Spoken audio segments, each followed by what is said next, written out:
BBL 851, turn right, heading 180. Order 14 Papa, turn right 245, report localizer established 27.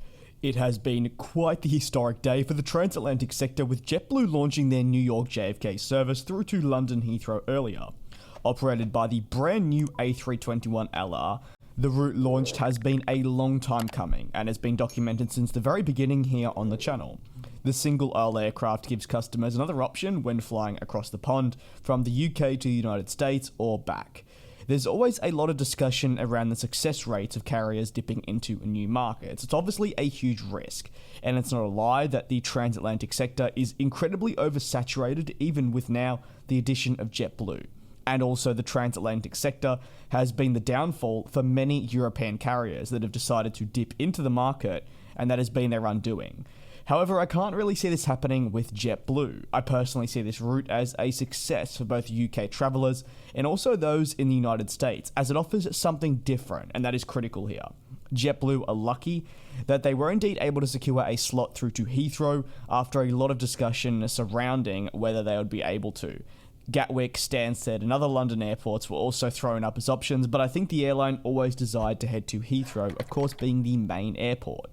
Therefore, from there, 270 slots were secured, with the allocation being split at 180 to 90. For both New York JFK and Boston respectively, these are the two destinations JetBlue will fly out their A321LR through to London Heathrow in the future.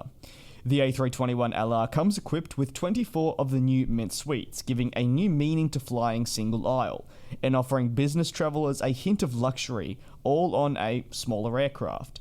JetBlue knows that for a while leisure demand for travel across the Atlantic may not return to pre-pandemic levels as quickly as they would like to hope. However, for business, they're raring and ready to go, as business does not necessarily just stop. And these Mint suites that you hear me talk about are absolutely perfect. With legroom stretching throughout the cabin and not just in the Mint suites, there's a good width to every single seat, and more importantly, there's free unlimited Wi-Fi of the highest standard. This is something that on most airlines you still need to pay for with unreliable service. Therefore, JetBlue are putting themselves right up there with the offering of United, Delta and American Airlines. As an example, when it comes to Wi-Fi, I most recently flew with Qatar Airways and had to pay 10 USD for my 2 legs of Wi-Fi, which meant it was 20 USD. The Wi-Fi for the 14-hour flight only worked for some 20 minutes. Other than that, it was completely offline. A round trip though in economy with JetBlue will set you back US $599, while that in the Mint suites start at US $1,979, which is still less than the offerings from other airlines. The question will still ultimately remain, and that is whether or not people would rather pay a little more for a twin-aisle aircraft with another airline on the exact same route, or fly single-aisle for the duration of the flight for a little bit cheaper. I'd be interested to hear your thoughts down below in the comment section. However, until the next one, please take care. Once again, thank you so much for the support across all my videos. It is greatly appreciated, and I will see you next time.